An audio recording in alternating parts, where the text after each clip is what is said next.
Pamokos tikslas – išsiaiškinti, kas vyksta skylant atomo branduoliui, kaip prasideda grandininė reakcija ir kaip gaminama branduolinė energija. Kad būtų lengviau įsivaizduoti, kas vyksta branduolinės reakcijos metu, sukurkime virtualų atomą. Atomas sudarytas iš branduolio ir apie jį skriejančių elektronų.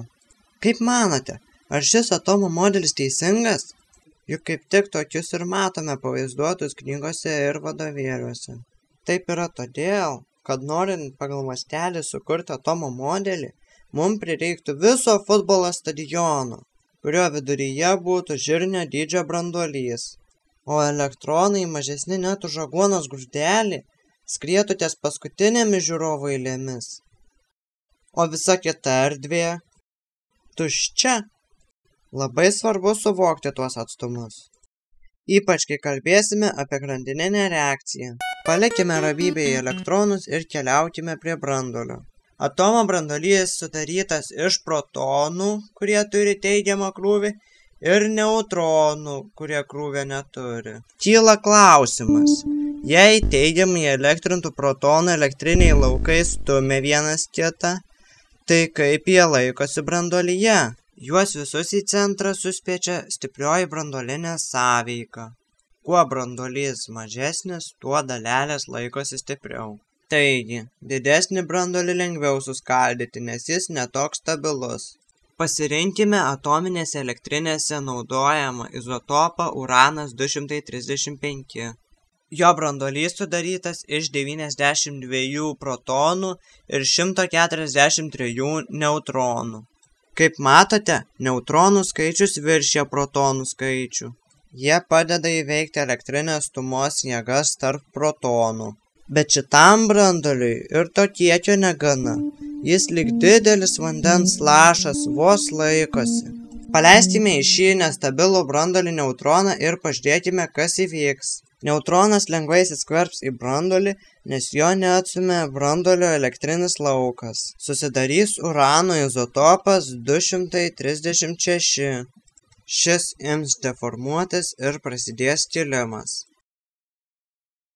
Visas procesas truks tik 10-12 sekundės. Neįmanoma net įsivaizduoti tos sekundės dalies. Todėl, norint spėti tai pamatyti, laiką reikia sulėtinti 10 trilijonų kartų. Skylant branduoliui išlekia 2 ar 3 neutronai. Išsiskiria milžiniška energija. 1 gramas urano 235 duoda tiek pat energijos, kiek ir 2,5 tonų anglių. Tai yra 22 000 kWh. Tiek energijos gauname iš 2422 litrų benzino. Su tokiu kiekiu benzino galima nuvažiuoti apie 35 000 km. Tai yra beveik apie visą Žemės rutulį. Jei mašinos bako talpa 40 litrų, tai sustoti užsipilti benzino reikės net 60 kartų. Taigi, urano užtektų tik 1 gramo. Dabar pažiūrėkime į lygtį. Po skilimo susidarė baris ir kriptonas. Išlekia 3 neutronai. Kitu atveju gali skilti cezį ir rubidį. Taip pat išlekia 2 neutronai. Arba į lantaną ir bromą. Šiuo atveju išskries 4 neutronai.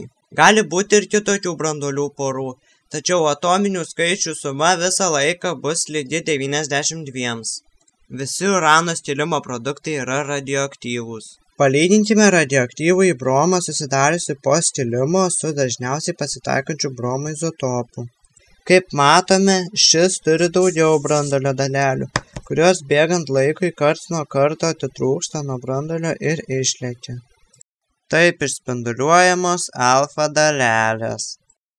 Dabar pažiūrėkime, ką darys išliekę neutronai. Jei turėsime pakankamai medžiagos, įvyks grandininė reakcija. Jei medžiagos bus per mažai, neutronai išskries nieko neužkliudę.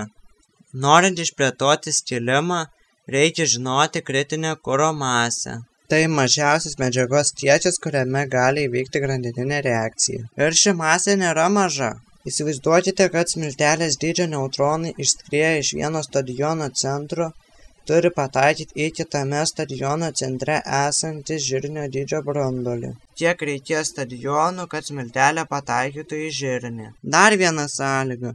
Neutronų turi būti tiek, kad jie galėtų sukelti naujų branduolių dalijimąsi. Grandininės reakcijos raida apibūdinama daugėjimo koeficientu. Pavyzdžiui, po dalijimosi išlėkė 3 neutronai ir sėkmingai suskaldė 3 branduolius, iš kurių išlėkė po 3 neutronus. Tai apskaičiavus gausime, kad koeficientas lygus 3.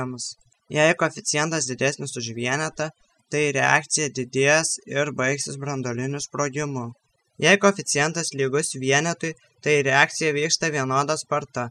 Toks režimas palaikomas branduoliniuose reaktoriuose. Jei koeficientas mažesnis už vienetą, tai reakcija ilgainiui nuslops. Štai kodėl reikia tiek daug medžiagos.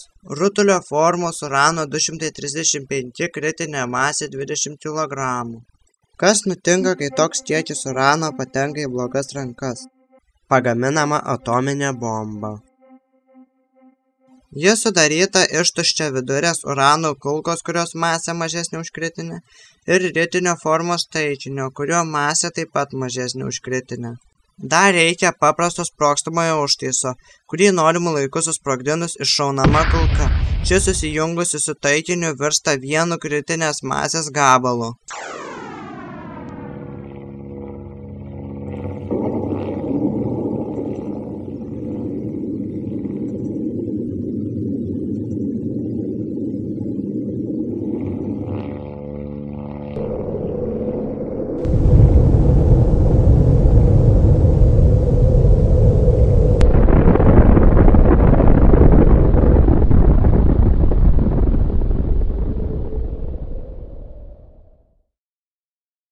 Nekaltinkim atomo. Tai žmogus kelia grėsmę. Norėdamas tapti nenugalimu pasitelkia branduolinę galią.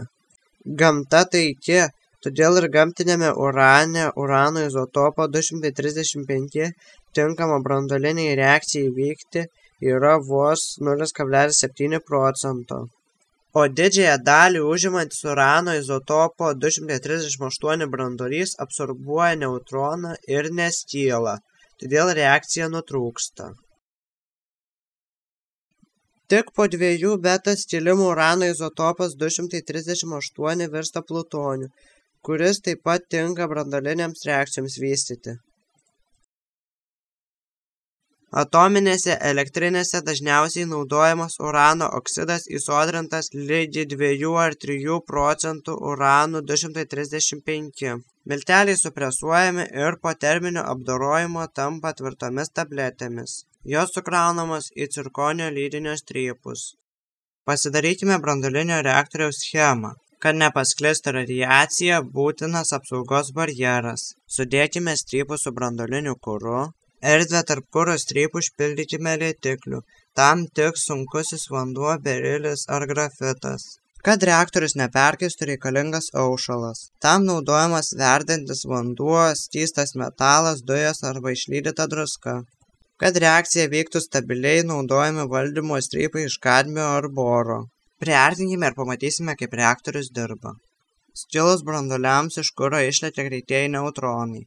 Patekę į lietiklį susidurdami su sunkiojo vandens atomais, jie praranda didžiąją dalį energijos ir virsta šiluminiais neutronais. Tokie neutronai efektyviau skaldo branduolius.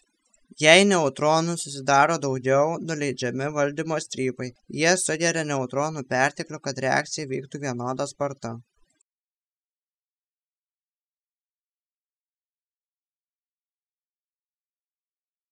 Taigi, šioje pamokoje pamatėme, kaip skyla atomas ir kokia milžiniška energija jame slypi, kaip atsakingai reikia panaudoti mokslo pasiekimus, juk net ir atominėse elektrinėse egzistuoja branduolinės katastrofos tikimybė.